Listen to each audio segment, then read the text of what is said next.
Good morning बच्चों, कैसे हैं आप? आशा है आप अच्छे से होंगे। हिंदी की कक्षा में आपका स्वागत है। बच्चों, आज का जो हमारा विषय है वो है अंक की मात्रा।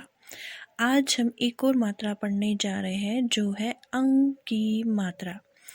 तो बच्चों, ये जो अंक की मात्रा है इसे हम जब भी हम ये पढ़ते हैं तो इसकी आवाज़ हमारे नाक से निकलती है और इसकी जो साउंड है बिल्कुल छोटी होती है, जैसे कि अंक अंक अंक। और ये मात्रा हम अक्षर के ऊपर लगाते हैं और ये जिस भी अक्षर के साथ लगती है वहाँ पर जब हम कोई शब्द बनाते हैं तो उसकी आवाज़ उसी अक्षर के साथ आती है। तो बच्चों देखिए, अंक की मात्रा ऐसे होती है, जो भी अक्षर के ऊपर एक छोटा सा डॉट।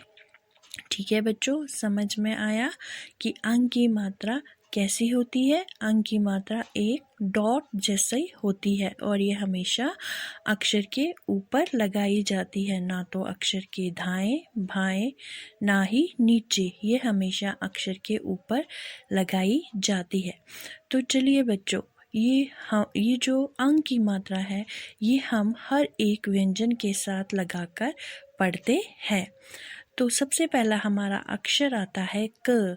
क पे अंक की मात्रा कंग, खंग, गंग, घंग, चंग, छंग, जंग, झंग, टंग, ठंग, डंग, ढंग, रंग, तंग, थंग, दंग, धंग, नंग, पंग, फंग, बंग, भंग, मंग, यंग, रंग, लंग, वंग, शंग, शंग, संग, हंग। तो बच्चों, आपने देखा कि हमने जो अंक की मात्रा हर एक अक्षर की साथ लगाई तो उसमें उसी अक्षर की आवाज़ सुनाई देती है और ये मात्रा बिल्कुल हमारे नाक से निकलती है। तो चलिए बच्चों, अब हम इससे बने कुछ शब्द पढ़ते हैं। जैसे सबसे पहला अक्षर मैंने लिया है प। प के साथ अंक की मात्रा, उसके साथ ख, ख के साथ आ। जब हम इनको एक साथ पढ़ेंगे तो ये बनेगा पंखा, पंखा। तो दूसरा अक्षर है ह। ह के साथ अंक की मात्रा, फिर स। तो जब हम एक साथ पढ़ेंगे तो ये बनेगा हंस, ह। ह पे अंक की मात्रा स, हंस। उसके बाद है प। प पे अंक की मात्रा, उसके साथ ख। तो एक साथ जब हम पढ़ेंगे तो ये बनेगा पंख। नेक्स्ट अ। अ पे अंक की मात्रा ड, आ, अंडा, अंडा। उसके बाद श। श पे अंक की मात्रा, उसके साथ हमने जोड़ा है ख। तो जब हम एक साथ पढ़ेंगे तो ये बनेगा शंख। नेक्स्ट है हमारा ब। ब पे अंक की मात्रा द और र। जब हम एक साथ पढ़ेंगे तो ये बन जाएगा बंदर। समझ में आया बच्चों?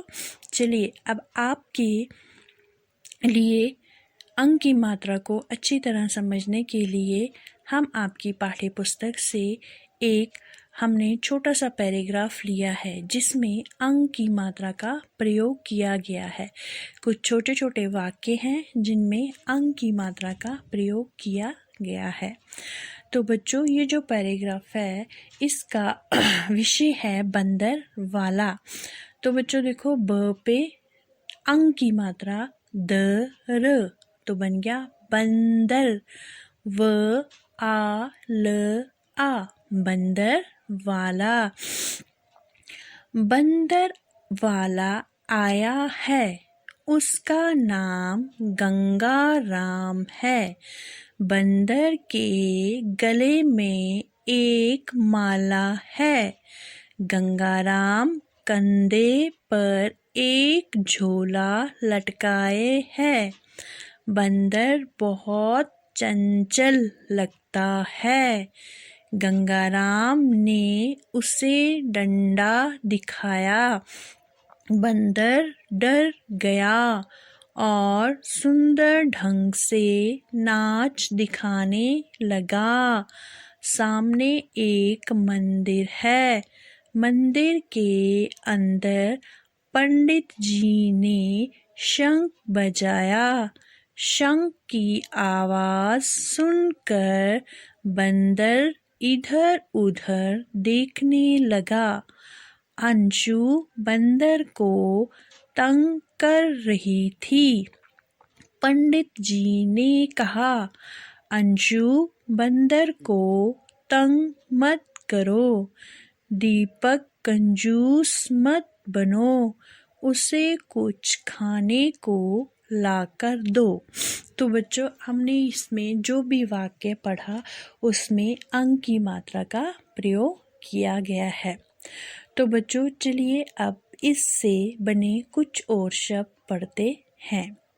जैसे मंदिर, शंख, घंटी, पंखा, रंग, नारंगी, चंचल। मंदिर, शंख, घंटी, पंखा, रंग, नारंगी, चंचल। समझ में आया बच्चों? तो चलिए बच्चों, आपके अभ्यास के लिए हम कुछ और शब्द पढ़ते हैं जिनमें अंक की मात्रा का प्रयोग किया गया है। संत, संग, ठंड, कंठ, कंगन, हंस, चंपा, बंदर, चंदन, पूजा, पंजा, घंटा, शंखा, पतंग, मंजन, चंपक, जंगल, सुंदर। फिर से एक बार, संत, संग, ठंड, कंठ, कंगन, हंस, चंपा, बंदर, चंदन, पंजा, घंटा, शंखा, पतंग, मंजन, चंपक, जंगल, सुंदर। समझ में आया? बच्चों, आप भी इसी तरह अंक की मात्रा का अभ्यास करोगे और इसका पठन करोगे ताकि आपको अंक की मात्रा अच्छे से समझ में आ जाएगी। आशा है आपको ये मात्रा अच्छे से समझ में आएगी। आप भी इसका अभ्यास करेंगे और इसको अच्छे से अच्छे समझने की कोशिश करेंगे। धन्यवाद। Thank you.